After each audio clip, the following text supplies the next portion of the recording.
What up, Scrubs? This is your Scrub host, Scrub Master, Chief, Scrub King, Solaris X. I'm here to host another Scrubcast of a fantastic game between, and unfortunately a rather long one, by the way, a team game between Team Ad Finem, and Nautas Vincier, which nobody calls them that except occasionally a caster who's unfamiliar. Navi, Team Navi. This is the Summit 5. This is an epic game that was played, I think, best of 2? 3? I don't know. It was some bracket thing, You know how these tournaments work. Anyway, the game I want to bring to you is this this matchup because, and can I get a drum roll here of a hero? It's not yet on the screen. Well, first of all, I want to set up, right? I'm going to build into it a little bit longer. So a Team Ad Finem, right? First pickup is a Faceless Void and then a Ricky. And the second pickup's there by Navi picked up an Elder Titan Darkseer. So there's your potentially an offlane combo. You put the Ion Shell on the Elder Titan. Elder Titan runs around like an idiot, hitting people with a suitcase, and they run away and scream in terror. So a Faceless Void, not... Well, and then that's going to be against whoever they think the safe laner is going to be. Safe laner end up Ad Finem picks Juggernaut and Lion. So they have Juggernaut with a little bit of heal, Lion for the anti-mana, a little bit of stun. Just like, look at that. He's like, so angry, I'm Lion. Of course, he does have spikes coming out of his face. That's probably rather painful. Anyway, so this combo is going to go up against that combo right there. Maybe occasional Reki hanging around. And then we have a Crystal Maiden was picked, and a Terrorblade, so there's their safe lane combination. They're going to go up against a Faceless Void, probably a Ricky as well. That's a pretty safe combination, right? Not going to have any problems. And then there's a Timbersaw. Timbersaw mid, so what's going to happen? Where's the mid hero? Could be Terrorblade. It's possible. It's happened. Don't think Dendi, though, the mid player, is going to play a Terrorblade. So what do you pick into this lineup? You've got 4 melee heroes. You've got a Lion that blows people up. You've got a mix of magical, pure, and right-click damage. Mostly right-click damage, although the pure damage of Timbersaw is pretty superior. They've got pretty good initiation with a Ricky, a Faceless Void, potentially a Blink Juggernaut, Timbersaw. They have decent wave clear with a Battle Fury Juggernaut. And Timbersaw, they have anti-illusion with a Lion. And they've got, pretty good team fight here with the Faceless Void and then the Timbersaw. A little bit of not harmony, but I guess you say harmony. What do you call it? Synergy between these two heroes. Navi has a lineup consisting of a really good team fighter here. Crystal Maiden with that nasty stun can actually potentially farm in the early game and mid game with her little stun on creeps, her little frozen stuff. Her ultimate is amazing if you can get it off. Darkseer with the vacuum wall, pretty great, especially if you've got a Crystal Maiden, Elder Titan. Massive team fight potential here on their squad. Terrorblade going to be a nice right clicker at late game sieger, especially if you've got all those illusions and an Ion Shell and Elder Titan to back everything up. What are they going to pick? What's Navi going to pick? You go up against this lineup, and the answer is, can I get a drum roll? Drum roll. I don't have any. A Sand King. A Sand King. Now, who would have thought Sand King would have been the answer? I would not have thought that. I thought maybe, I think of 1,000 other things. Maybe a Windrunner. Dendi's known for his Windrunner play. Be able to escape all that right click and not be able to be hit. Somebody who can do decent damage at range. But maybe a tanky person of some sort. No, he got a Sand King. So the Scrubcast watches one hero. And so I'm going to go ahead and watch one hero throughout this match. And I'm going to go ahead and get started because this is a long match. I am sad to say. But this is, ladies and gentlemen, going to be how you play a mid Sand King against a Timbersaw. And it could be a Juggernaut, right? But here's the fascinating build. If you go a Sand King and you get points in the Caustic Finale, and you last hit the creeps, if it's a melee in your lane you're playing against, that melee is going to take constant damage. Caustic Finale is a free last. You don't take any mana to cast it, right? And it has a little bit of a radius on the explosion damage. So when you see this kind of situation arise in your pubs, and you say, oh, okay, pretty much all the laners I'm going to be going against here is going to be a melee. Well, you could go with an Ursa if you want to carry. That'd be kind of a weird mid. You can go with maybe Alchemist, so you don't have to worry about chasing people. Maybe a Life Stealer, also be a pretty good hero. But you could also go for a Sand King. And this, by the way, Dendi Sand King is just great. Dendi is a world-class player, still to this day. Started off as a Phenom, and he is still a Phenom. And you'll see that in this game. His ability to play this hero, and pretty much any hero he plays mid, is just outstanding. So I'm going to go ahead and cast this game from Dendi's perspective. That's what we do here on the Scrubcast. We'll watch his perspective. We're not going to really watch anybody else's perspective. I want to know exactly how he makes the plays he makes. I want to know it from the very beginning of the match. I don't, a lot of these, actually, I saw this cast from the summit, and it was a great game, but you didn't even see that what was Dendi was doing half of the time. And if you want to be a better player, it's important that you watch every little movement. You watch the decisions. You watch the build-up. You watch to see what's going on. So you can see he started off here on this little plateau waiting for Skylark to get in the position that he was in, which is very bad. He could have been killed. Dendi has leveled the stun. Potentially could have gotten a heck of a lot more damage on him, but he doesn't want to level a stun. He really doesn't want to do that. He wants to get Caustic Finale. Now, he starts off with a Stout Shield. That's the way he's going to play this, is using Caustic Finale to hit the last hit creeps. He needs a Stout Shield to protect against some of the damage. He has 2 shared Tangos, an Iron Branch, probably for a little extra last hit potential, a little extra survivability. Circlet, also same sort of thing, and a Healing Salve. So he's going to put a lot of pressure on Thug here. So he's going to use Caustic Finale. He's going to hit all these different creeps, get the Caustic Finale damage on all of them. And those are all the enemy creeps. And you can see, boom, boom, boom, boom, a little bit of damage on Thug. Constantly. He's going to get all these last hits. Thug is already down to almost dying. Artsdale walks in, uses his little frozen crap. I forget what the hell that's called. Frostbite. Frostbite? Yeah, Frostbite. And it turns out Navi actually Navi are stricken elsewhere, and their Terrorblade dies, doesn't end up getting a kill in the Lion. Somebody gets a kill in the Lion in response. You don't want your Terrorblade to die, so that's not a very good idea. But so Dendi's able to get almost a kill on Thug on the Timber Saw right away, right? And he can't use it on Denies, but he's able to put a ton of pressure out here on Thug. And now that he has a stun, he can also wait till Thug gets in a position to kind of overcommit, and then he can just go Burrow Strike. And then all of a sudden Thug is on the other side of a stun, and he's being body blocked, not able to run away. If there's a creep wave in addition to that, Thug will die. Here comes the last hits. He can't be up here last hitting during this entire time because there's massive damage coming out. This is just level 1 Caustic Finale. There's the stun. Look at that pressure on Thug. Thug has to use his little Whirling Death to try to get some damage on Dendi, but like I don't even know what the point of that was. I mean, just to, I guess, inflict some pain, but he has to pop a salve this early. Of course, Dendi did also pop a salve pretty early. Dendi down to 1 Tango. Dendi going to go for the bottle. Makes a lot of sense. But Dendi doesn't need to do much in this lane other than just regen a little bit because he has now 2 points of Caustic Finale. It costs no mana. No mana for this kind of damage output, for this kind of last hit potential. He's put pressure on, look at that, little creeps. Little creeps die. I think yes, he can do that to his own creeps. I didn't realize you could do that.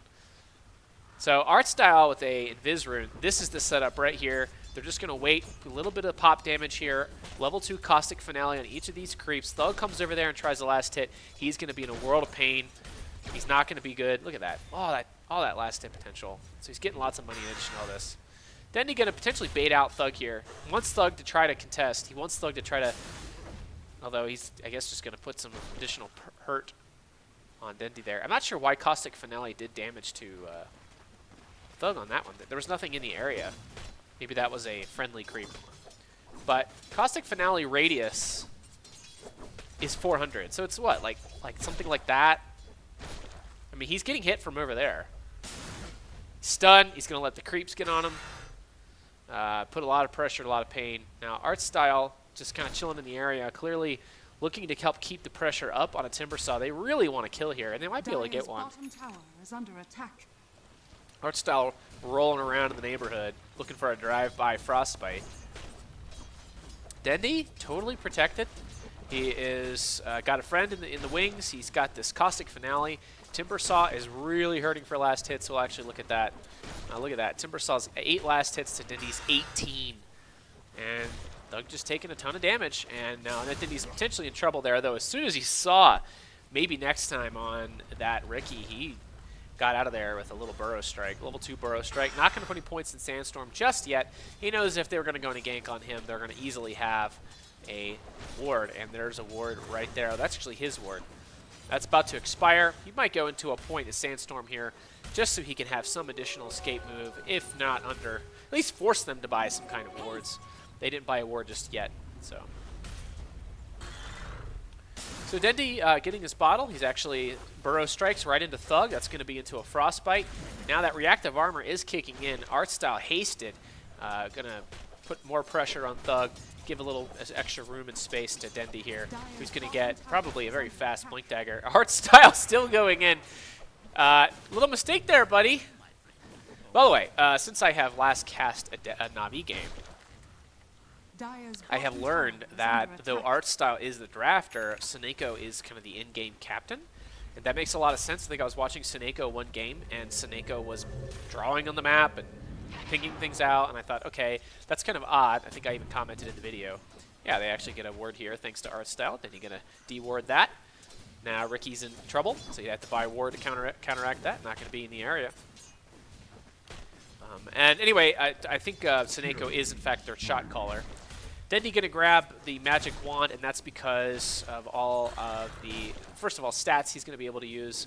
He likes those stats. He likes to have that extra mana, that little bit of extra health just in case. He has a Burrow Strike, and he's going to immediately go into a stun, into an Epicenter. He's got the Caustic Finale. Art Style is going to, I think, maybe get the final blow on that. No, that's going to be a Dendi's Sand King final blow. So there it is. Epicenter used immediately at level 6. See here, terribly. Timbersaw just got his level 6. I don't think he even had enough mana to cast that's Chakram. So uses his Epicenter immediately. And, you know, I have a friend who I occasionally play with. He's actually quite good. Dendi noticing maybe next time in the area of that ward. My friend's quite good, and notice how he last hits and then uses his stun, or his Burrow Strike, 160 damage to finish up those creeps. You get one creep killed, and all of them are going to pop because of the Caustic Finale, which is at this point is going to do 170 extra explode damage. You kill one, you kill another, that's 340 explode damage plus 160. That's a dead creep. Anyway, my friend told me, he said, you know, people they don't really appreciate the amount of kind of gank potential of a Sand King. And the reason is because people don't want to use Epicenter for anything but team fights. And I think that that's true. I often wait to use Epicenter for team fights, but I was watching him in a game, and all he would do is basically just run around, Burrow Strike enemies, and Epicenter. And he was getting kill after kill after kill. He starts off, then he comes down, helps out Art Style with the Ricky. There's a Dust. Seneco's going to get the Dust, and it's going to get an Echo Stomp. Dendi going to go for the Burrow Strike. Last hit with the Caustic Finale. Finish him! Caustic Finale does its work. And, you know, you work your way up, getting kills, rather than necessarily farming in the jungle. You do a whole lot more by putting pressure on the enemy, taking away their farm. I mean, look how horribly Thug is doing in the mid lane. This is a horrible lane for Thug. He's got the Chakram now, so he's going to be able to start putting some pressure on Dendi. So it's going to change things up a little bit here. Maybe General going to come help out Dendi a little bit more, kind of close the distance against the Chakram. Not really sure what he's going to do, but he's certainly putting an Ion Shell in there. Looks like maybe they're trying to push mid here. Dendi getting close to the Blink Dagger. He does have another Healing Salve. He does have the Magic Wands. He has the boots. He's starting to get some decent farm here, converting all of that early potential, that Caustic Finale, and that kill, and the secondary kill there on whoever that was the Ricky, I think, into some gold, into some serious gold. So he is in a position to set the pace in this game. And look, God, just the power of one Caustic Finale and then a Burrow Strike, killing one creep ends up killing the whole creep wave. That's just really powerful. It's really great wave clear. So once he gets this Blink Dagger, he's really going to be able to set the pace of this game. He's going to be able to start these fights. He's going to be able to initiate against a Faceless Void Chronosphere. And it's going to be sad times for Finem. So Dendi now has the Ion Shell on top of him. That was the potential, I guess that was the contribution of the Darkseer. Just went in the lane and Ion Shelled him, giving him a little extra power, sticking power against Thug, who now has that Chakram. So there's that team play right there. Yeah, and Spartan, I think that's how you pronounce his name. How do you pronounce that? Spartan. I'm just going to call him Spartan. Spartan. I think it's probably just Spartan. Anyway, Spartan there, sporting the lion, strolling in for a successful gank. I don't know. Enough alliteration for one day. Dendi saving his mana. That's not for the likes of you. Staying mid. Needs to get that blink. He's got the blink finally. He's going to wait for the chicken to deliver it, which is on its way. There's a smoke sitting back here. He's going to make room for it in his inventory. Get rid of that salve. He's going to have the chicken pick up the salve in addition to deliver his blink dagger. They're going to use this. He has his epicenter up. Perfect timing for an epicenter burrow strike team fight. Although it looks like his allies are now smoked in the bottom lane, he's not down there. Instead, he's going to TP in, try to get in the area by a TP. There's going to be a blink. Actually, he decides to cancel that. I think that was a canceled TP. I'm not sure what that was all about. Maybe he was a little scared and we didn't want to scare somebody off. Excuse me. And instead he's going to go for Thug again. He's just going to burrow strike into an epicenter. There's the vacuum, going to stop the chain, I think maybe, or maybe it died before he even needed a vacuum. The vacuum used? Yeah, that was the vacuum used. So that's a cool little combination there. Vacuum used to stop the chain. Timber chain. All right, so Dendi in a pretty dominant position. He grabs a smoke. He's got another kill on the Timber Saw, just really keeping the Timber Saw down. Only 44 last hits. We're going to look at current net worth. And, yeah, Timber Saw way low, way low. This is Dendi's vision. He's checking out Art Style as Art Style is getting killed.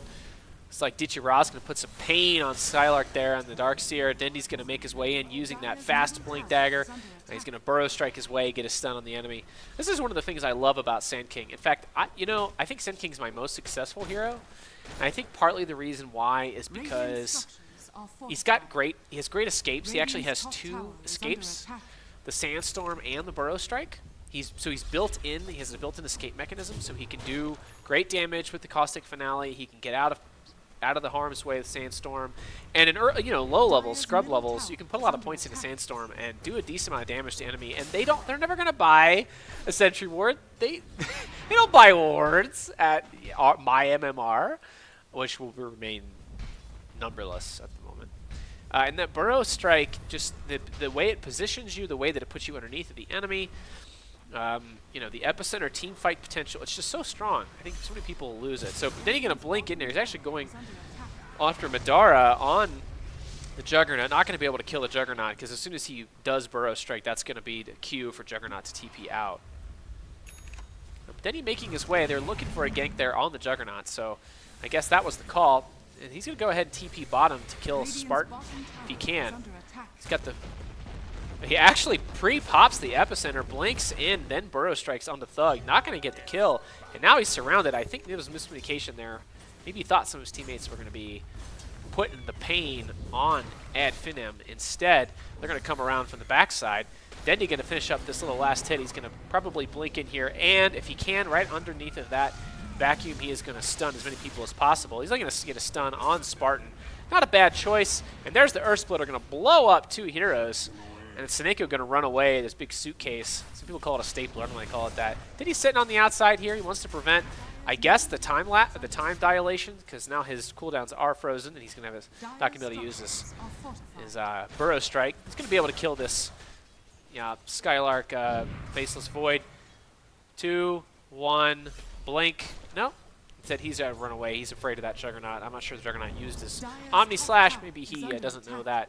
Looks like Omni Slash was used during that team fight, so not going to be a kill potential there in Juggernaut against Dendi. But Dendi's going to head and push this lane along with General. Use the Ion Shell, and there's that I was talking about with Art Style being able to farm with that Frostbite stun. It's actually not a stun. It's actually just a frozen thing. I think you can still cast spells. And you can't cast spells. You can cast something. You can do something. I don't remember. It's not quite a stun. So Dendi and Artstyle, the 1-2 combo here, looking to bait out an attack on General, being able to counter-initiate. Dendi's Epicenter on cooldown, 26 seconds left. By the way, he does have the Mana Boots, an important item for Sand King, who needs tons of mana because he needs to combo so many different things.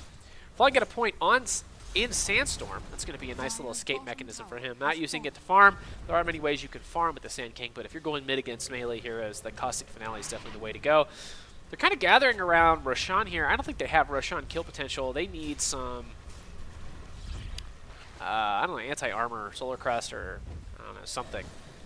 Dendi got a regen rune. He's got 17 magic wands. This is a potentially peak power here for them. They're going to go ahead and push through against these creeps, get up to this tier 2. They do see an enemy mid, and they see an enemy off lane. Dendi going to sit in the lane. I think Artstyle going to get out. Dendi's going to be able to push this with his Caustic Finale. And looks like a Elder Titan going to fall. Radiant's top tower is under attack. Oh, Dendi going to get ganked here. That's going to be a Skylark Faceless Void. He's probably, yeah, time dilation going to prevent any additional abilities from being used. But there is a Sandstorm followed by a Burrow Strike, followed by a Blink, and Dendi's going to TP his way out of here. And that is the power of a Sand King escape. As I said, he already has 2 built-in escapes. And it's a good thing he put points in that Sandstorm. By the way, already has his Aether Lens. And so you're going to be able to watch just how far he's able to go here on these blinks. There's the Burrow Strike radius, but you know, I think that the way that Aether Lens works with Sand King is it's just like sick how far this Burrow Strike actually goes. Normally it doesn't extend the range of the actual ability, but because Burrow Strike has like a cast range built into it, he can actually go a lot further. Then he coming back over here to kill Madara. That was a really good stun. He's not going to be able to do much though. He's not going to commit his Epicenter on a Juggernaut who can just easily Blade Fury and avoid all of the magic damage. So that is one thing you have to worry about if you have a Sand King. I remember this being a real problem in my pubs. Sand King is great until mid-game when everybody gets BKBs. And then all of a sudden Epicenter's worthless outside, during the BKB duration. Burrow Strike, worthless. Sandstorm, worthless. Okay, here he goes. Charges up the Epicenter. He sees Madara down to about half health. He goes ahead, blinks in, Burrow Strikes, gets him stuck under a stun. Could have potentially even added the Sandstorm damage to that. Didn't feel like doing it. He didn't need it. And that's the power, the magical damage power of Juggernaut. Now, I guess, I don't know if he saw the Juggernaut Blade Fury right before that. If he did, you know, props to him, but basically he just blinked in blind into a Burrow Strike. And I'm sure you could probably practice the Q on that, because if that's a really confident move by Dendi, because all he has to do, all Juggernaut has to do is Blade Fury, and it's not going to, Sand King's not going to do anything to him. So that only worked because Dendi was so fast. I mean, and so he must have basically Epicentered, shift, blinked, and then Burrow Striked immediately. Probably queued all that up, I guess. I don't know. I don't know how he did it, but that is one of the reasons why Dendi is a fantastic player. And there's, look at that combo. 1 Caustic Finale, 1 hit, Burrow Strike through, and they all die. I think he Burrow Strike through and then clicked again, and they all died. So that's silly. Okay, it's going to be Snako Artstyle and Dendi as a 3-man gank squad. They're going to smoke up. They're going to walk through by the Roshan pit. They see that the enemy is spread out here. They're looking for a gank on anybody they can get a gank on, and that's going to actually be a blink into a Burrow Strike that misses that Ricky. Ditch It Ra going to probably use his illusions here to help push this tower. Echo Stomp on Skylark up there on the high ground. Dendi is silenced currently. He's going to try to get out of that and maybe get a Burrow Strike onto that Faceless Void. Not going to have an opportunity to do so before the Faceless Void time walks his way out. Dendi does have an amazing initiation range with this Blink Staff, with the Blink Dagger and the Burrow Strike. He has the Epicenter. He wants to be able to charge that up out of harm's way. That's why he blinks into this little area. He's waiting for the counter initiation. As soon as a Chronosphere goes up, that's going to be Dendi's cue to get in there. Okay, or not. He's going to Epicenter into Thug. He's going to hit Thug. He's going to right-click him and Burrow Strike underneath him. It's going to be enough to kill him. Spartan in the area. Dendi probably not going to have enough time to kill Spartan. Spartan's going to run back to the base. He's only got 1 second left on a stun. Though Dendi is going to have... Spartan comes back. No, Spartan. Very bad. Don't do that. And instead, Spartan's going to get a stun. Oh my gosh. That was a mistake there by Spartan. Taking Dendi's mana, but failing to recognize the power of Dendi's right click, which is only... It's 90 damage. That's going to be enough to kill. Enough to kill.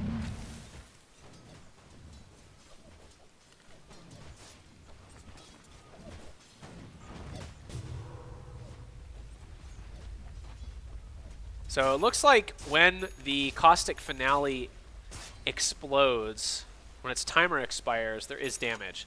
So it's 110 damage on a timer that will, I guess, hit no matter what happens. And then if they do die, then there's going to be lots of damage that comes off of that too. So we'll see if the timer procced on that one, and then there's the death. So I actually was reading Caustic Finale wrong. Also a move slow, by the way, 30% move slow. So he's using Burrow Strike and Caustic Finale to do some decent farming here in the woods. He also got a Force Staff. That was his next item. Probably to help him move and get in and get out of fights. He wants to be able to get in, Burrow Strike, get out. He's using his Burrow Strike as damage in the fight, so he needs another escape mechanism. Dendi going after the Juggernaut here. He is currently in Viz. They're going to be able to kill on the Juggernaut. And there's a Burrow Strike. No Epicenter to finish things up. And there's the Blade Fury immediately to try to get out. So, I guess the Lion, Spartan did not realize there was that time damage that was going to tick, and then Dendi just right-clicked, and both happened at the same time, and Spartan died. So, Spartan should have known better. He should have just gotten out. Careful with that. Another benefit of the time damage is that creep goes up to, and in the early game, the creep goes up to the enemy melee hero and just explodes and does constant damage to the melee hero. Okay, so Dendi going to get got here by Skylark on the Faceless Void. He's not going to be able to do anything. And that was a nice view here. A nice fight initiation by Finem. Get Dendi out of the fight very, very quickly. Although they're going to lose the Faceless Void, the Lion, the Juggernaut, and a tower. Navi, you know, that's powerful right there. If Finem commit a Chronosphere on top of a Sand King because of the power of a Sand King, then they don't have that Chronosphere to be able to kill Navi for anything else. And that's really their major team fight, that and a Chakram. And no other real control coming out on AF except for a Lion, Hex, and Stun. And though that's nice, he dies so quickly. The ability of a Darkseer to get any of his friends into that fight, a Frostbite, an Echo Slam, an Echo Stomp, you know, all kinds of an Earth Splitter. That's going to put a lot of pain on a Lion that's just sitting in the back line. So Finem being very reliant here on a Chronosphere and Lion stuns, but if they're going to use those on Dendi, what's going to happen to the rest of their team when Navi just turn around and blow them up? So Dendi potentially going to get a Vengeance kill here. He's going to charge Epicenter, blink in. He's going to stun Skylark before he gets a jump out. Doesn't matter. Time Walk's going to be enough to be able to let him escape. Thug in danger of dying here, although so is Dendi. There's a time lapse going to use his Burrow Strike one time. That's all he gets on this. Get a little heal from General, a little bit extra mana there. Well, General doing a good job. Looks like maybe next time in the area as well. Looking to see where Dendi is, see if Dendi's in a gankable position. Dendi's back to full health. He has an Ion Shell on top of him. He's ready to go. He doesn't have an Epicenter, but doesn't mean he can't gank, doesn't mean he can't do things. Dire's top tower is under attack. He uses that Burrow Strike to get quickly move from one position to another. He's got plenty of mana. In fact, he popped that. He had the regen, so it didn't matter. You can pop Burrow Strike as many times as you want if you have a regen rune. Keeping tabs on the enemy. Really good warding here, I believe, from Art Style. They have a ward right outside the enemy's base in a really kind of a rare position to see that in. Going to catch any enemy with their mid lane. Also a ward next to the secret shop in the enemy's Ancients jungle. And that's going to allow them to get really good vision over the Ancients, over Roshan attempts, and watch quite a bit of the enemy movement. So Dendi's been using that as a way to potentially gank some of these heroes. And again, great ganker with an Epicenter. If he can get that stun off on time before a Time Walk or before Juggernaut Blade Fury, something like that, he's going to do really, really well. And if he can do it right into a creep wave and he Caustic Finales and the whole creep wave blows up and does super duper damage. to an ad Finem hero. Tower is under attack. But he wasn't able to get that last kill on Juggernaut. That's probably making him think he needs to get maybe a Veil. Veil could be a way to charge up some of the magic damage, keep getting these kills. I don't know what he's going to go into next. He did have the mana boots. Instead, he turned that into an Aether Lens. Disassembled those mana boots. He has a gem. He's died once. He has great escape powers. Even after a time dilation, he's going to be able to have 2 escapes plus a Force Staff, which is a 3rd escape now. And if he has the Blink Dagger up, he's going to be able to escape with that as well. So that's great. That's it's going to give him the power to use this gem wisely and not die. And if he's going to stay on the back lines and counter-initiate, he should be okay. Because if his whole team dies, then it's okay that he loses the gem. But if he dies in frontlining, that's probably a problem. So he's just waiting here. He's staying way back. He wants to avoid even a close call. He doesn't want to die. He doesn't want to die. I guess he's waiting for his team to kind of retreat, and then he can counter-initiate if he's in position. He's actually going to continue to back off. He had a really far range there on that one. I guess if he blinks, Force Staffs, Burrow Strikes, then he should be in range. I don't know. I don't think he'd need to be back that far. I wouldn't have been back that far. But then again, I'm not very good. So Dendi just waiting. He is baiting it out. Thug, pretty tanky at this point. I don't know if Dendi's going to go on just one guy. Certainly not just on a Timbersaw with one other hero in the area. He's probably going to wait till he has a friend. Looks like Dendi playing the split push game. Actually draws over here in the jungle. He says, what's going on? I want to know what's happening. Where are the enemies? He actually scanned to see if they find one. And there's one immediately that pops up. Not immediately, actually delayed. One pops up under the scan. So Dendi knows there's an enemy hero there. He's going to go ahead and get a last hit on these guys. He's going to probably get out of the way. TP. There is a ward there, so he's under protection of that ward. And Finem pushing the bot lane. Bottom tower is under attack. Dendi making his way to the bottom lane. Put himself in position. Sand King does require a little bit of setup, and that you do really need to have that opportunity to charge your epicenter.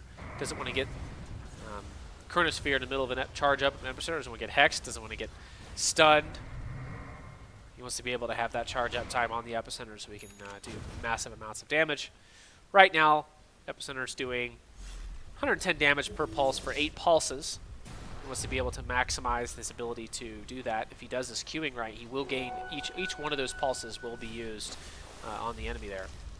Going to smoke up. Navi smoking up. Ad Finem somewhere in the area. They see 2 wards.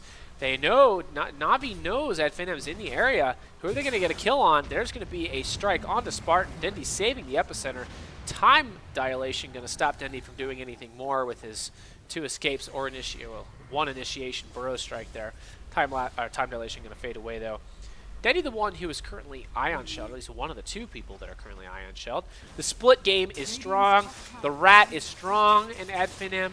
Dendi going to go ahead and blink in. Artstyle getting damage. Dendi actually blinks over the Juggernaut, or burrows over the Juggernaut and misses him completely. He's not going to be able to stop the Juggernaut during the Blade Fury, but here's the counter initiation. As soon as Vidara does this, he was looking for the epicenter opportunity, but he didn't quite get it. Instead, he's going to back off just a little bit here. He wants to be able to blink and stun, blink and stun, blink and stun. Because the blink is currently on cooldown. So he's just going to stun because the stun range is ridiculous. He doesn't need the blink. Blink was on cooldown because he was being hit by some kind of damage over time spell. I think that was a... is that the little... What was that? Ah, yes. That was the... So Dendi and Navi looking to push the other tower. They have a tier 2 they can still push. That's gold. You might as well go ahead and take that. And now you're in the enemy jungle. You're going to get all kinds of fun things like a Thug Timbersaw. Looks like Faceless Void was ready to go there, the Chronosphere. Dendi made his way out. Unfortunately, time dilation is going to prevent the stun. So he's going to wait until that time dilation allows the cooldown to come back up. He's got a blink. He's going to blink in. He's ready to initiate with a Burrow Strike Epicenter if he can find the opportunity to do so. This is what he's looking for, an opportunity, but he needs the vision, he needs the setup, he needs for AF to commit. Instead, he blinks forward, trying to get a stun kill on Spartan, set something up for his team. He's still not committed to that epicenter. He's waiting for the Finem to turn around and try to commit to initiation. So he's got something coming here on the chicken. Find out what that's going to be.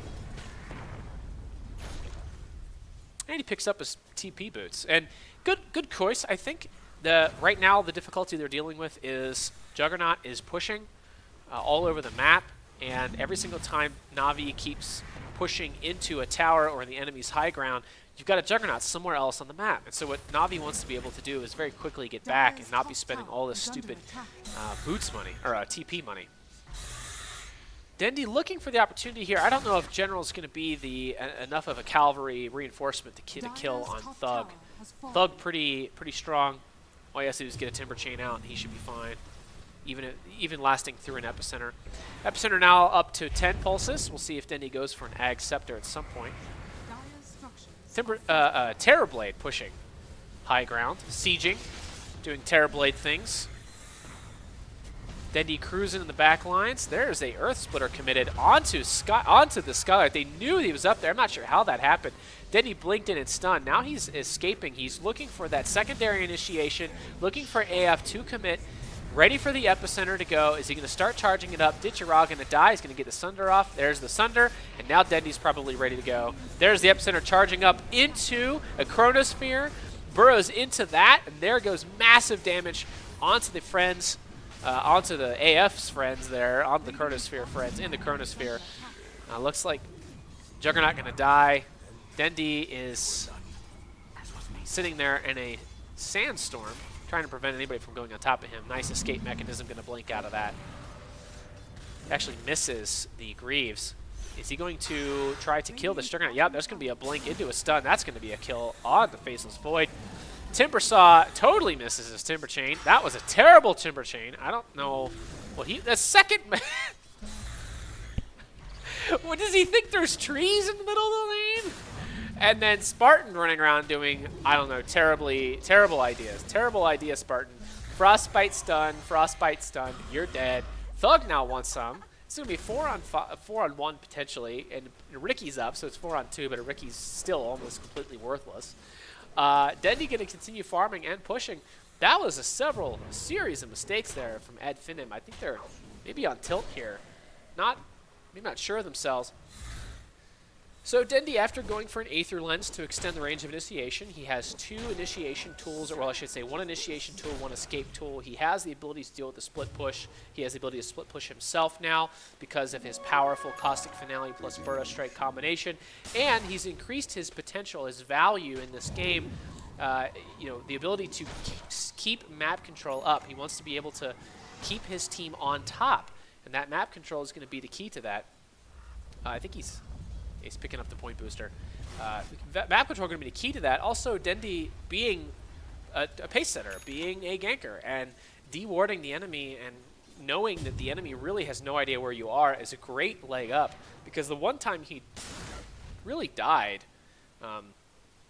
he was on top of that plateau, and he got ganked. He didn't have the vision. I think that's right before he got the gem. He actually gave the gem there to Darkseer, so he switched up. Dendi making room for some additional slots. There's a Faceless Void Chronosphere on no one. I'm not sure what that was all about. Dendi going to find Thug, Burrow Strike underneath him, and then blink out. Team fight here on AF, not the best now that Chronosphere is gone. Dendi and Navi going to be able to just take Roshan. He's not going to get involved in the Roshan fight directly. He's going to stay on the perimeter, ambulate around, looking for the initiation. Spartan going to die. Going to be a blink in and a Burrow Strike. Spartan way out of position. Looks like Madara is going to be able to, if you try to last hit this tower, last hit, there it is. Dendi, I don't know what Dendi's doing there. Burrow Strike. This is going to be a Blade Fury into a TP.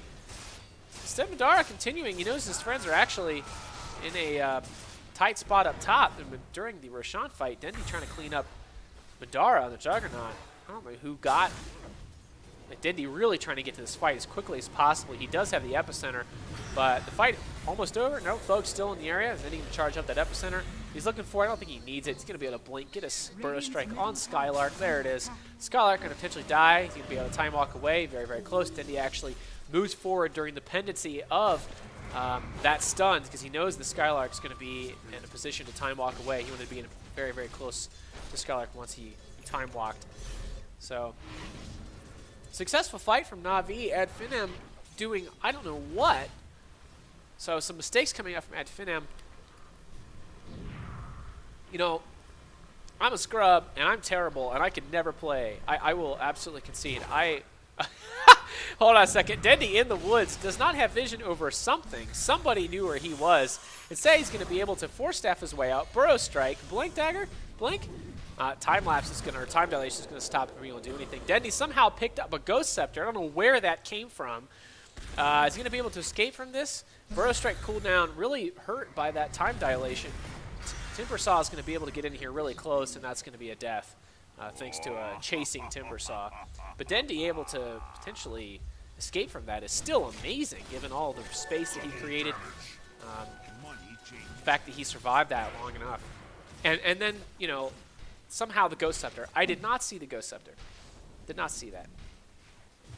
But, you know, Ad Finem, I think, has the potential to be a really great team. I have seen them play some really great games. And as scrubby as I am, as terrible as I am, I know I could never play on this team, but some mistakes. You know, I think everybody can recognize mistakes without saying that somebody sucks. Like, we all make mistakes. But I will say that, thankfully, Na'Vi, other major teams rarely make these mistakes, thankfully for them. They don't seem to make a lot of those kinds of mistakes, and I think Ad Finem, maybe a little more practice, a little more experience, veterancy, not going to make those same kind of mistakes. Going to be able to avoid it. And maybe look forward and really be able to do some damage to these top-tier teams, maybe themselves become a top-tier team.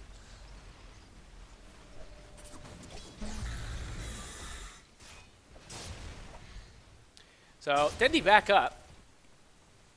Looking to itching for a fight here. Gonna Caustic Finale, Burrow Strike, get rid of all these creeps. Goodbye, creeps. Lots of gold. Caustic Finale really is a great tool to be able to farm. Shadow Sandstorm, not the best. Really is just not the best in terms of farming. It's really a good escape mechanism. Much better for escaping. He's going to just finish up the Sandstorm to kill these creeps, but he's going to end up just Caustic Finale just to finish things up. He's got 110 health. Now there's an initiation somewhere. Ditchara going to be caught out here. Dendi somehow, I don't know, where did he come from? Okay. So Dendi, let's just fast forward through this.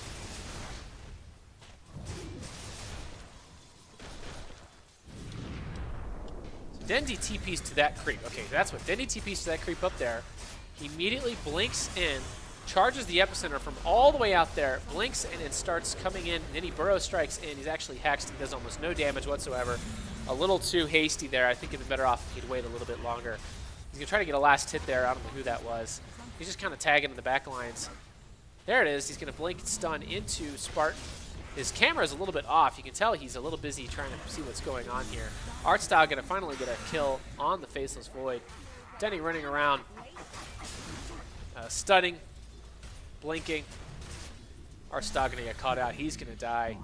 And that was not a good fight for Na'Vi. Dendi was on the other side of the map, uses TP boots to get in the fight, but he blinked to a position that was way far away. He started charging his epicenter really before he was even in the area of the fight, and the fight was evolving as his epicenter was being charged. And so that's what I mean when the Sand King really does require a little bit of setup. He's going to get a last hit there on that low guy. Look at that. He last hits, he blinks, he hits the courier, blinks, and then gets a last hit in the courier. Very nice. Nice gold for his team there. But Dendi, you know, the Sand King really does require a bit of a setup here. Dendi can come and help General. Going to use Burrow Strike on Thug. Thug going to be able to escape this pretty easily. Sandstorm protecting Dendi, but not against the Chakrams or some of his other AoE damage. There's a Ghost Scepter, but that's not going to help you very much either. He force staffs himself, trying to get escape here. Force staff somehow, somebody force staffs him again, and there's going to be a who is that over there trying to help out Dendi? Dendi dies. Keeps the screen right on the death zone. He's clearly focused on something else. Maybe takes a breather, relaxes a little bit. But what I was saying is that the Sand King requires a little setup. And he wasn't in the position to set up. The fight was evolving. And that's the problem with the Epicenter is you can cast it. You have to kind of pre-cast it before you get to the fight. But the fight moves, and all of a sudden you can't get there on time. By the time you get there, people are BK beat up, or people are Blade Furying, or whatever it is, and you do almost nothing. And ended up wasting that ability and not really being able to use it in a significant way, as perhaps he had just gone into the fight, Burrow Strike, and then Epicentered. So I don't call that a mistake as much as I think Dendi was rushed to try to get that fight. He knew his team was losing. So Madara turning this into a nice little push. Juggernaut with the Mantis-style illusions and his ability to sustain a push. Faceless Void lurking in the shadows. A Ricky for vision. Timbersaw putting great shocker damage and slows on the enemy, preventing counter-initiation. Alliance sitting in the background just waiting for a Hex. Some sort of counter-initiation on whoever decides to go onto. It's the Juggernaut. Juggernaut, not the best sieging hero, but he's definitely decent. He's got the Blade Fury to escape if he needs to. Dendi finally back in this fight. Died 2 times in a row. Not what he wants to be doing. Maybe looking for his footing here in this late mid-game, early late game here. Timbersaw, let's see here, Timbersaw. Terrorblade, how's Terrorblade doing? Terrorblade doing pretty well. He has a Manta, he has a Scotty, he has a Butterfly, a Dragonlance. He's going to work his way up to even more deadly items here. He has not quite gotten to the crits, which I'm sure he will go do. He's not going to build a Radiance this game, probably not at least. And so he's doing pretty well. So there's the Siege Engine is basically online with the illusions. Being able to just walk up to that tower. Here comes the high ground push. AF has all of their ultimates online, so does Navi. Great team fight potential on Navi, as we've already talked about. And AF going to burn a fortification to try to deal with this Terrorblade Metamorphosis. Dendi looking for the initiation, sitting way far in the back lines. That might be his opportunity. He's thinking about it. As he sees the Faceless Void, he's going to go for that Faceless Void. There's a Burrow Strike. Is he going to charge up the Epicenter? Actually, Artstyle way in the back lines, not really using that as an opportunity. Does Artstyle have an Ethereal Blade? Did I just see an Ethereal Blade on Artstyle? Oh my god, he's got an Ethereal Blade. Okay, that was interesting. So that's you don't see that very often. So Dendi looking for the initiation. I think he's going to find it right here. Okay, another failed Chronosphere by Faceless Void. Here he goes. He Burrow strikes into a Sandstorm. He's still saving his Epicenter. I'm not really sure why. He could have probably killed the line at this point if he had done that. Is he an Epicenter now? Try to be a savior. 3-man Burrow Strike. Not going to be enough. No Epicenter. This team is on full retreat. Ditchara, I think the Sunder is probably, yeah, Sunder is down. Ditchara going to die. There's the Epicenter. And could this be the Epicenter of a lifetime? There's going to be Dara's going to die. The Ricky's going to die. That's 2 kills. Not going to be good enough to finish Spartan or Thug. Didn't he get a Shadow. Sandstorm into a Burrow Strike. He's going to actually be able to kill on Spartan here because Spartan stood around too long. General in the area using his Ion Shell. Going to surge himself away. Then he's going to blink the other direction. Going to give himself a rune here. Nice little pickup. Dendi already sitting at 4,100 gold. The bottom lane pushed in on Navi. I'm assuming he's going to have enough for Bobby. He's 23. Okay, there's his 3,000 surplus. He's going to pick up his Ags. He'll have it for the next fight. You could even see. He checked the surplus. He checked. So now the Ags, the Ags does pretty good work here. Scepter.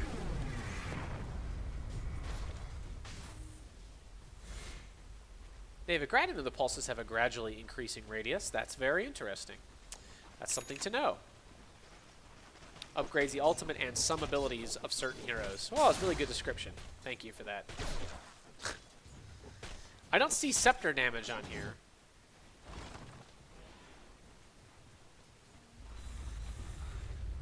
Yeah, I think it adds damage, or maybe it just adds pulses.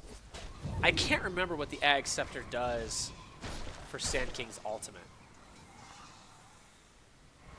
Oh, never mind. this is the ag. They've changed it, so that explains why that's not there. So now Burrow Strike adds Caustic Finale Poison to heroes hit by your Burrow Strike and doubles its cast range. Okay, that's right. I remember this. So they changed the Ag Scepter upgrade for Sand King. So now it's going to affect Burrow Strike, which is now on an 11-second cooldown. By the way, Navi finishing a Roshan here. Ed Finem nowhere to be found. Finally, there's some vision there, and Ed Finem coming around to the jungle. Dendi coming around to the Roshan. Maybe going to be late to this fight. Madara coming in is going to be a Faceless Void from somewhere, probably. Dendi sitting on high ground, just waiting for initiation. Watch the initiation range now with the Ag Scepter. He's going to channel the Epicenter. He's going to jump in. Woo! Right across the map, all the way over to Spartan. Although that probably wasn't the intended target there. Dendi now going to escape. He doesn't have the ability to really contribute much right now. He's going to wait for this Burrow Strike to come online. He'll probably get behind Spartan here with the Burrow Strike. No, he's going to try to blink his way to safety. Not blink, Burrow Strike his way to safety. He's going to escape even though they were able to get vision on him with that chakra. Dendi going to finish up. Is that an Ethereal Blade? Is that how you make an Ethereal Blade? Ghost Scepter plus Eagle Song? Roshan has fallen to the down. How many Ethereal Blades are they going to get? I mean, obviously the Juggernaut Ultimate is nice. It's a nice way to escape the Juggernaut Ultimate if you get a Ethereal Blade or whatever.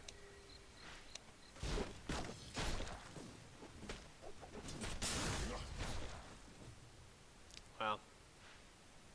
Radiant's middle tower is under attack. So Radiant structures are fortified. the Burrow Strike is going to add Caustic Finale to anybody he hits with the Burrow Strike, and he's going to go in there on the enemies. I think underestimating potentially, although actually he has so many escapes that he feels a little more comfortable there. Epicenter still on a 20-second cooldown, looking for that window. Window is opening, but not quite open yet. He's going to Burrow Strike, just cause some havoc as much as possible. Artstyle going to die. That's going to be a nasty death for Navi because now they don't have that huge freezing field damage that can come out. There's a smoke. Then he's going to try to go around the backside. He does have the Epicenter. Is he going to be able to do this? There it is. He's charging it up. He actually blinks right into a Chronosphere. That is actually going to be somewhat helpful because that's going to kill the Juggernaut. He's going to Burrow Strike right out of that into a Earth Splitter. Thug pretty low on health, though he's going to be able to survive this. Then he's going to have to Ghost Scepter himself. And then there's going to be a Ricky jumping in with it and going to get a kill there. Dendi going to potentially buy back. He's going to wait till he's got a cooldown. There you go. He's got the Burrow Strike back up now. He's going to TP into the creep wave right here. He's going to Burrow Strike into somewhere. Yeah, he blinks. He's going to Burrow Strike into two. He catches Spartan, catches Madara. Terrorblade going to unload onto the Juggernaut. Juggernaut's going to get out of the way. Dendi ready to set this up. He's going to be able to stop Madara as soon as that Blade Fury is done. Yeah, there's the Burrow Strike. So Terrorblade cooldown on cooldown. Terrorblade cooldown used there. He committed the Metamorphosis to try to kill that Juggernaut. Might have been worth it. Juggernaut got buyback. He has buyback there. They're going to be ready for this high ground push. Terrorblade probably going to... No, they're going to push this mid lane hard. They do have... What is it? Somebody's TPing the top lane there. Art style. Somebody TP top lane. Anyway, they're going to death ball here. Three kings of Disorient.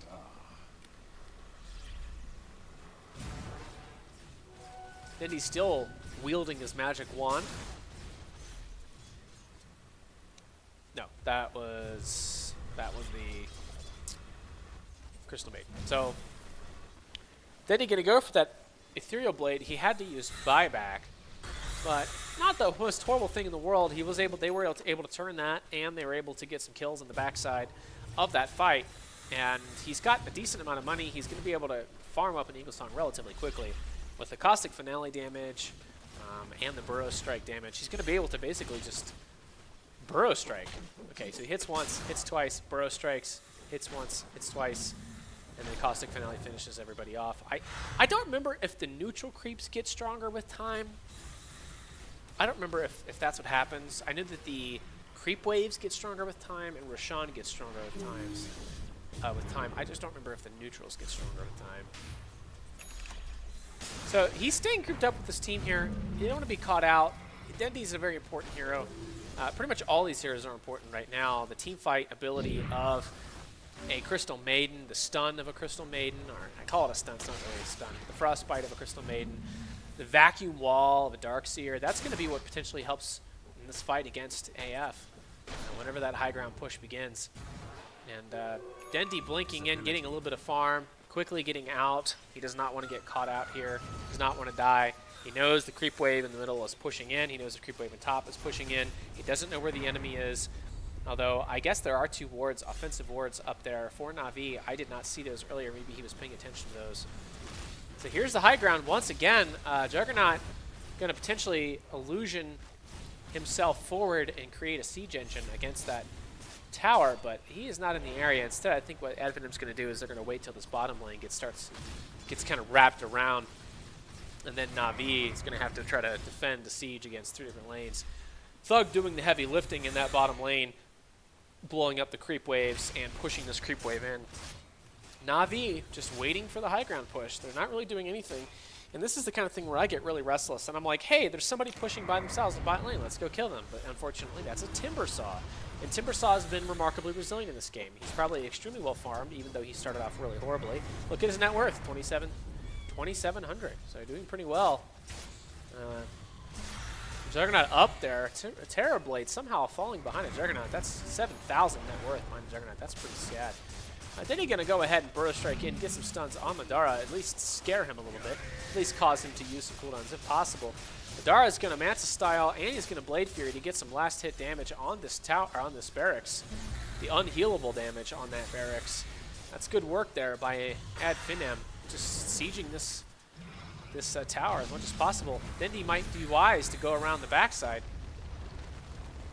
There's an Earth Splitter. We've got 2 people in the Earth Stomp.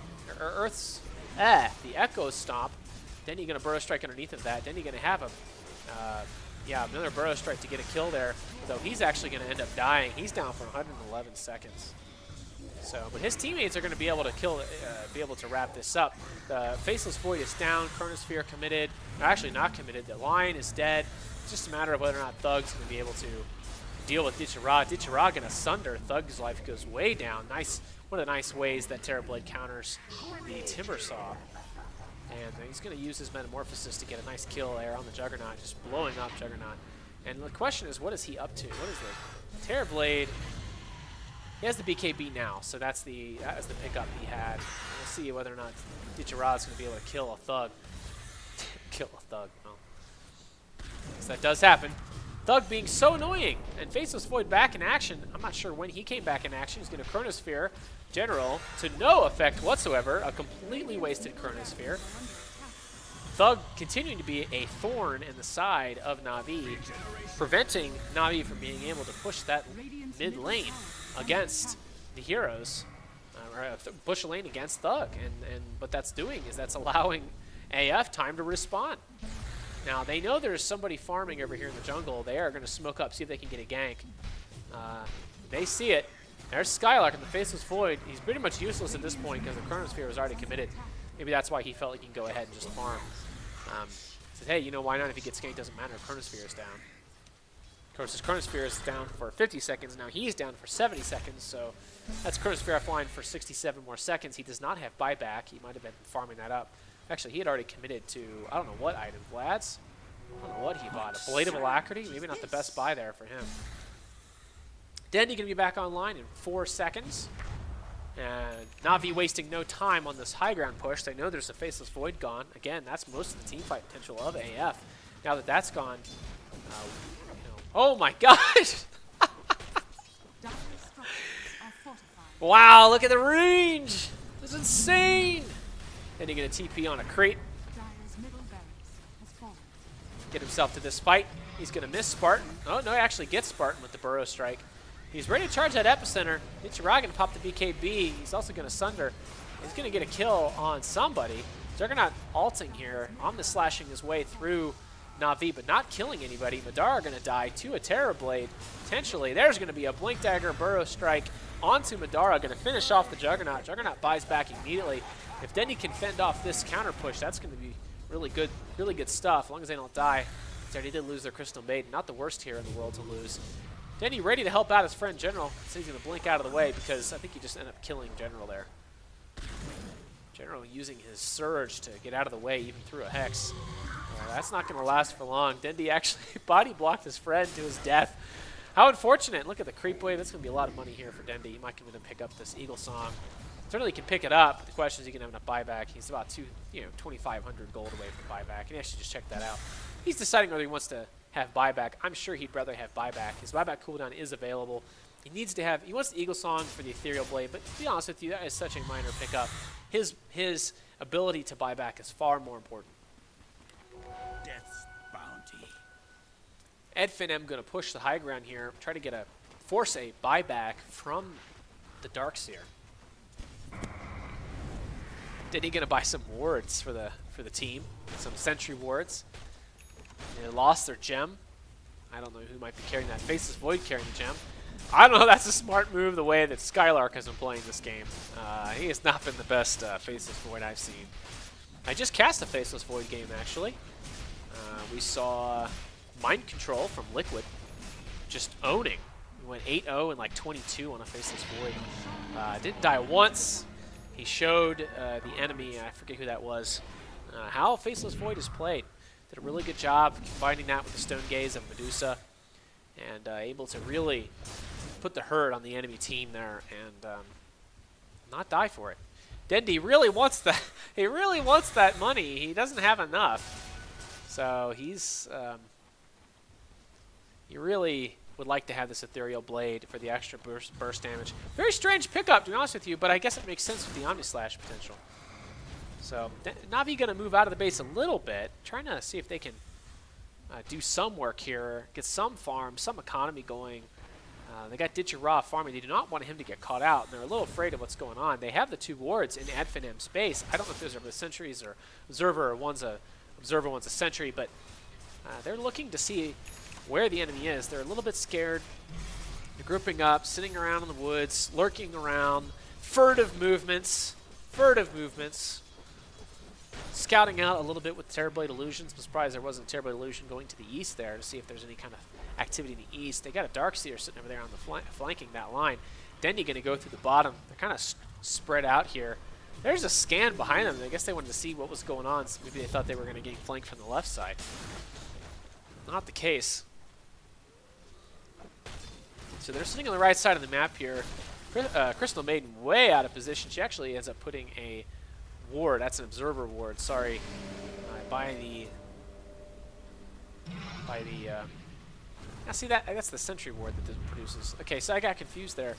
And my graphics are messed up. Sometimes my graphics show these little wards here as the observer wards. Sometimes they show them as the sentry wards. So then getting an initiation onto, I don't know who that was. I guess that was, I don't know who it was. But they be a Chronosphere that ends up not doing a whole heck of a lot. Stops the Elder Titan. Dendi looking for a counter initiation here. He pops the epicenter. They're just going to blink in. He's going to blink in onto a Burrow Strike onto 2. That's going to be massive damage. Spartan going to die for this. Dendi finally going to kill on Spartan, though he does soak up a blow! A blow! And then he's going to die to a Thug. He does not have the wherewithal to deal with a Thug. He's going to actually pop some kind of heal. I'm not sure how he got healed there. And he's going to blink, Burrow Strike, Force Staff, Ghost Scepter away from the fight. He's going to reinitiate if he can. Thug's about to die. Is he going to be able to get another Burrow Strike here? He can Burrow Strike from halfway across the map. He actually Burrow Strikes onto Madara, and then he blinks backwards immediately. He's going to Sandstorm to prevent his death. And he's going to Force Staff out of that Sandstorm. He does have an Urn. Is he going to die to this Urn? I don't know. Looks like not. Burrow Strikes away. He's going to try to come back around and finish up this fight. No, the enemy is too strong. Friends are scattered. Ditchera in real trouble. Is Ditchera going to be able to escape? Looks like Dendi's not going to try to save Ditchera. Dendi's instead going to try to get back. Ditchera, maybe. Okay, Dendi in the area. Dendi looking for the counter initiation. He actually misses the Burrow Strike onto Thug. That might be the death of Ditchera. There's a Ricky blink forward on top of Ditchera and an ultimate. And now Navi in a world of pain. They're going to have a buyback from Terrorblade because AF is in the house. They are approaching high ground. They are pushing mid lane. 93-second cooldown on a Terrorblade. who at this point, he does at least... Okay, Terrorblade is checking out. He's checking out there, the Timbersaw. Trying to see what's going on with the Timbersaw. Thug wreaking havoc as he always does. Probably hasn't died in a while. Relatively immune to the kind of damage coming out from Navi. Certainly can't survive very long against a Terrorblade. Though he could even survive against a Terrorblade for a while. It tells you something. The Terrorblade being as farm as he is. The Terrorblade buyback there. Terrorblade has a Hurricane Pike. So that's going to play some games there with the Timbersaw. Mess up the Timbersaw a little bit there. Mess up the Juggernaut a little bit. Push people away from the Terrorblade so the Terrorblade can get really good, nice hits with the Metamorphosis. Dendi finally picks up his Ethereal Blade. He had enough for the buyback, and that's one of the reasons he really did not want to use that buyback. He's saving up for a gem. He has 740 surplus, a little bit more, and he'll have that gold for the gem. Here's the farm coming out. He keeps looking. See? See? He's got his little... He's like, I got it. What much I got? All right, 25 gold. All right, I get one more creep, and I got it. Boom. Okay, he's going to pick it up immediately without even checking, and he's going to be able to have this gem, maybe for a friend, maybe not for himself. He is currently slot full. Not going to put it on a Darkseer, I don't imagine. Chasing a Thug. Then you get a Shadow, I guess a Sandstorm.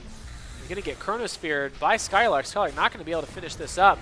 Although there's massive damage coming out from the Juggernaut. Thug going to also contribute there. Dendi narrowly escapes, but then he ends up dying. He's going to buy back TP in on this creep over here. See if he can get a counter initiation. And that might be it, folks. That Juggernaut does not have buyback.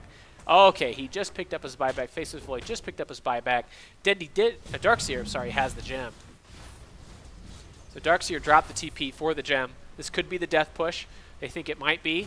Navi pushing in, using the last remnant of the Metamorphosis. Going for the high ground. They still have Dendi's ultimate online, Terrorblade Sunder online, and a vacuum wall ready to go.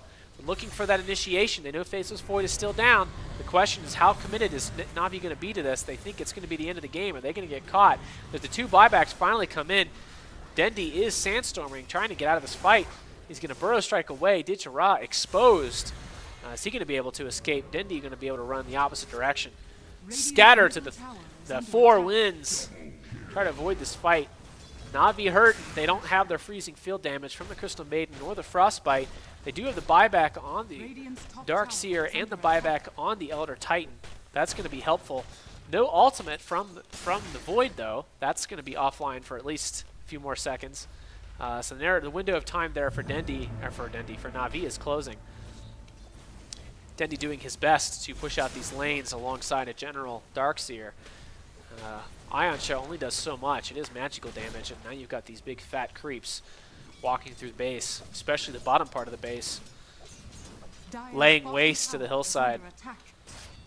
Laying waste, and Thug doing Thug things, being a Thug, running around there, not giving a crap.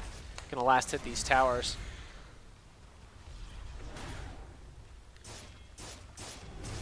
And AF is now committing to this push. Gonna Blade Fury away with the Juggernaut, gonna go back. Let Thug do his thing while the Blade Fury cools down. Finish up this push. Manta Illusions.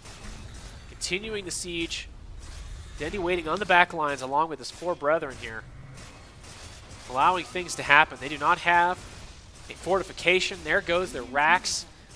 Trying to figure out what to do here. Terrorblade, maybe the cooldown's there. The vacuum wall is on cooldown. Maybe we're trying to get that thing back up. 10 seconds left on that. Maybe that's their cue to initiate. It's always wonder when you get these high ground pushes, what's the reasoning? Why are they waiting?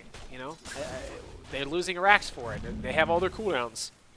It's either now or never. What do they think is going to happen when the enemy just moves to the other racks?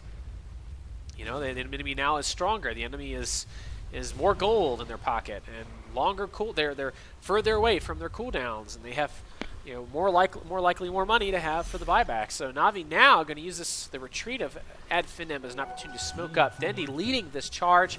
He has the ability to get in and get out of these fights. He has the ability to stun people from so far away. They're going to go ahead, scan the right side, make sure the right flank is covered. They're going to potentially charge into this space. There's going to be Observer Ward and a Sentry Ward to see whether they were seen. They look like they are not seen. And add Finem at risk here. Dendi going to start in on Spartan, the Lion. Going to avoid that fight, blink out very, very quickly, use the Sandstorm. Nobody's going to commit to sort of Sentry for that. Of course, they probably have a gem at some point. Yeah, Faceless Void has the gem. Nice for Faceless Void to actually have a gem if you're going up against a Dendi and you want a Chronosphere Dendi. But Dendi really wants to avoid this, and this is a really narrow spot. I would be very careful walking through here. You never know when a Faceless Void's going to blink in. So these guys need to kind of one by one make their way through here, not get in this narrow choke point and get caught in the Chronosphere. So they're allowing the kind of Dendi, they need to spread out basically. You can see Dendi pointing out this area. He wants to be in this area. He wants to initiate, or at least counter-initiate. It's going to be a push on the base. Dendi going to go back towards see if he can get a rune before he goes back. No rune. Going to TP back to the base. That smoke just not going to be successful. Mandara going to be able to Blade Fury TP out before Dendi can get a stun in there.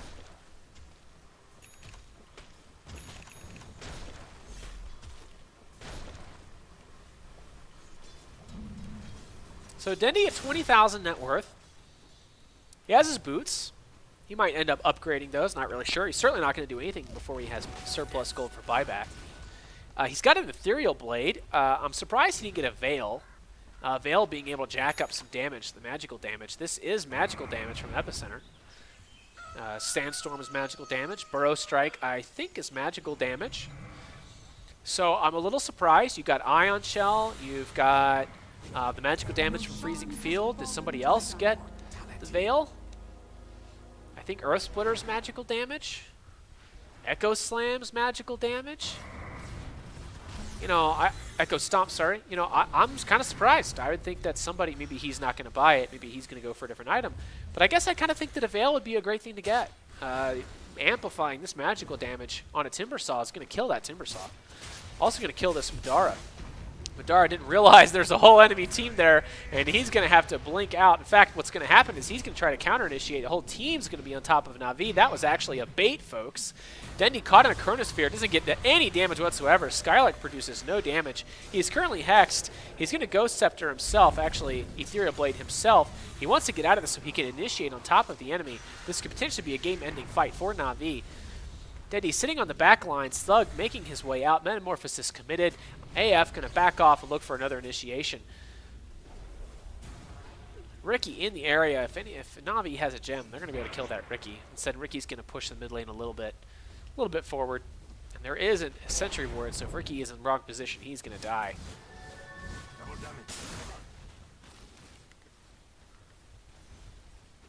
Refresher on the Terrorblade was used.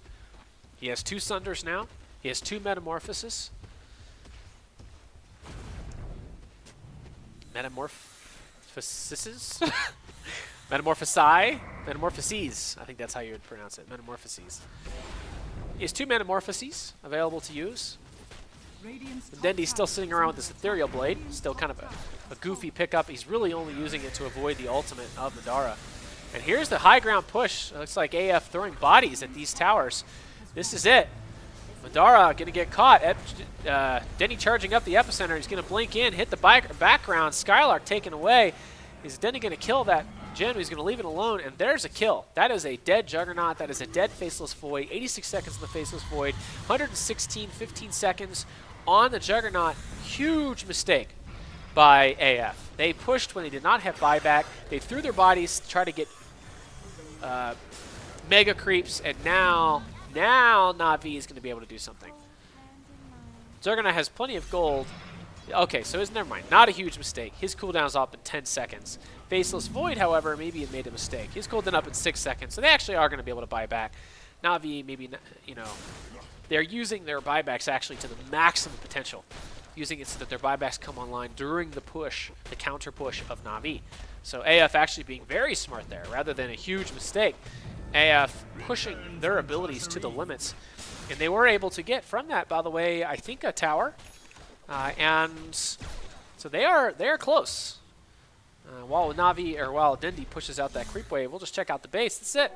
That's the only thing standing between AF and Mega Creeps. Between AF's Mega Creeps, or shall I say Mega Creeps against Navi. No other racks to thwart the push. Navi has great Great counter, great wave clear for sure. The Echo Stomp at least going to slow things down, do a little bit of damage. The Ion Shell really great. The Terror Blade able to do lots of damage. Navi able to, Dendi able to cleave as he has all along. Though that is falling off a little bit against these creeps, considering its magical damage. Dendi sitting at a nice 4,700 health. Navi does have the gem out of this, I believe. It's like Darkseer all blue items. I'm not sure who's carrying that gem.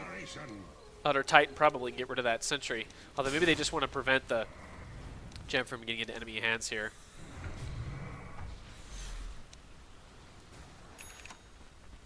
So Dendi looking at his Ethereal Blade, looking at surplus, I'm sorry, looking at his Aether Lens, looking at the surplus gold.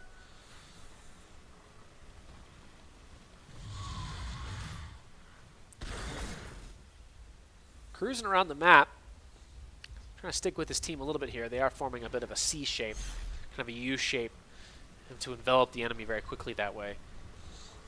Able to spot out any perimeter enemies, minimize the amount of damage that one enemy can do against their whole team. All ultimates are online.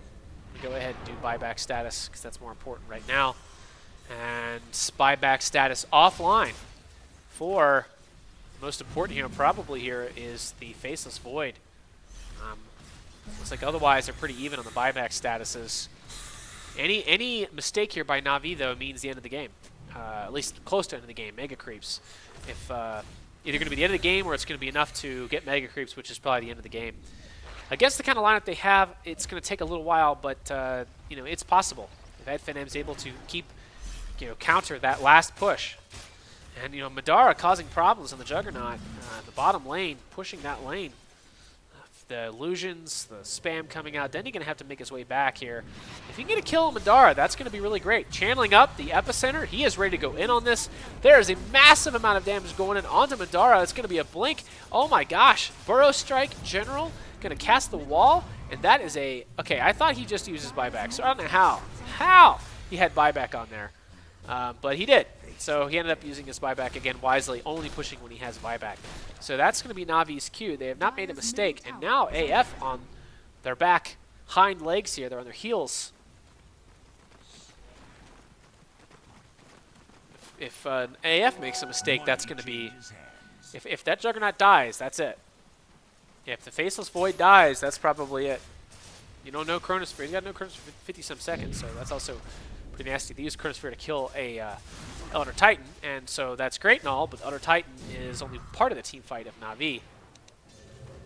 So that Chronosphere is also potentially dangerous to not have. But the Vac Wall is offline. I'm really surprised. Dendi and General combining their powers to get a kill on the Juggernaut. Juggernaut not respecting the power of an Ethereal Blade plus an Epicenter. Now, one of the things about the Ethereal Blade is it does increase magic damage. I guess this is why you don't get a Veil. Takes 2 times your primary attribute and plus 25 is magical damage. Okay, so it increases magic damage by 40%. Okay, so there you go, folks. The Scrub is learning something. The Scrub thought a Veil would be better. No! Ethereal Blade is far better, especially against one target. And the only target, they don't need AoE.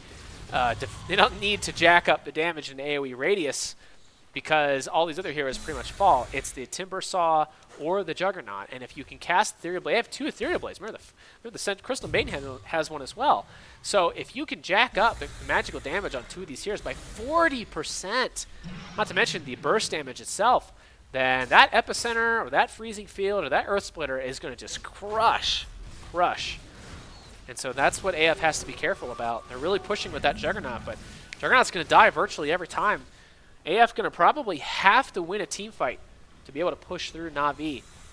They're probably going to have to do this. And they're being careful because their buyback is still offline. His penalty is 4 minutes and 40 seconds remaining. Navi on the aggressive. They're pushing past the river. The creeps, and this is, by the way, pushing past the river in 2 lanes that currently have the big creeps in them. So Finem pushing in the bottom lane. This is potentially a base race situation. Ditchera going to come in here. Spartan going to get killed by a stun. That's not going to be enough. Thug is actually in the area. He's probably got buyback. Going to chain away to nowhere. There's no trees over there. Dendi biding his time. They're going to lose for sure. They're going to lose their racks for this. So the only question is whether or not AF can defend their base against this death push. There goes their last racks. Now Mega Creeps are against Na'Vi. What's Dendi doing? Sitting on the back lines, letting the Terrorblade push this tower. Base race situation underway.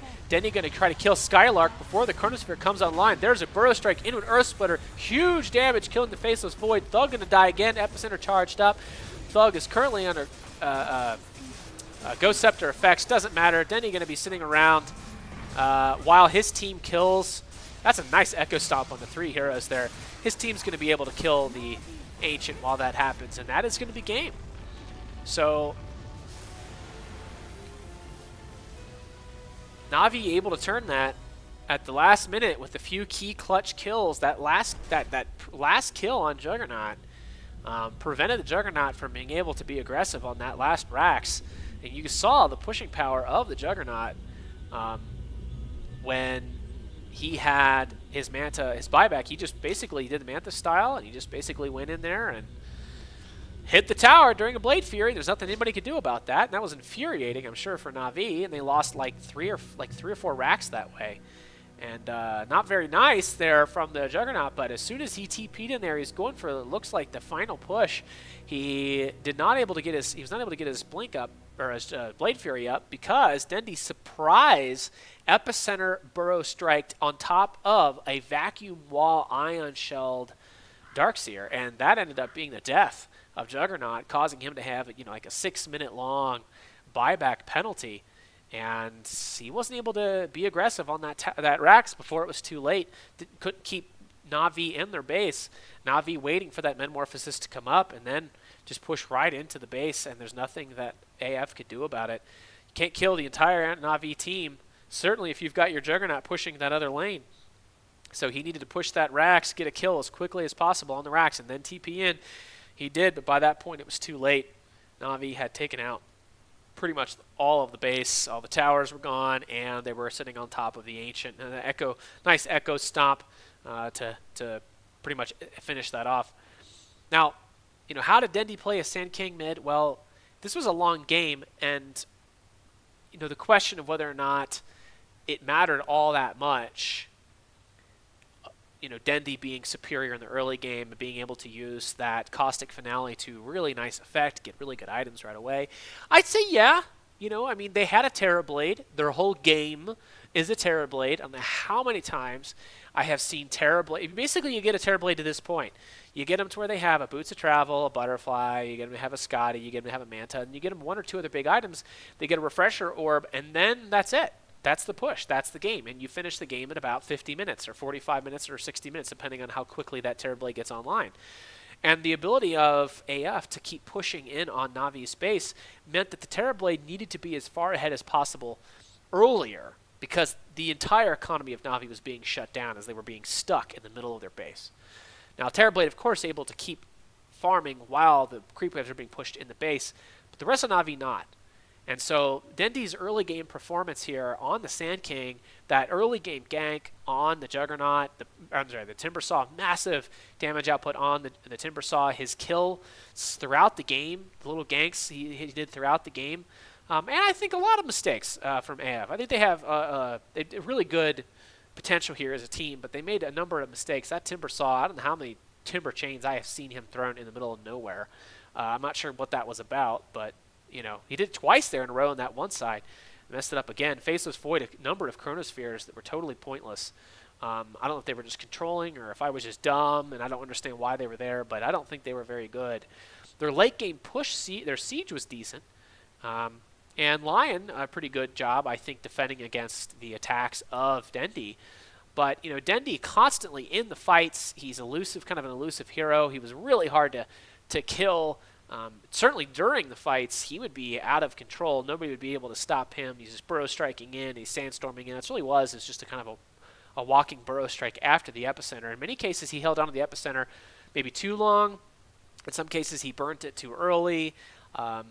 But in many cases he burnt it perfectly, and he traps himself in a chronosphere while he has an epicenter on top of him, and that's going to be either a dead void, or a void's going to run away, or anybody else who's trapped in the chronosphere. By the way, a number of chronospheres I saw where the Faceless Void's own teammates were trapped in there with him, allowing the Sand King to actually epicenter his teammates.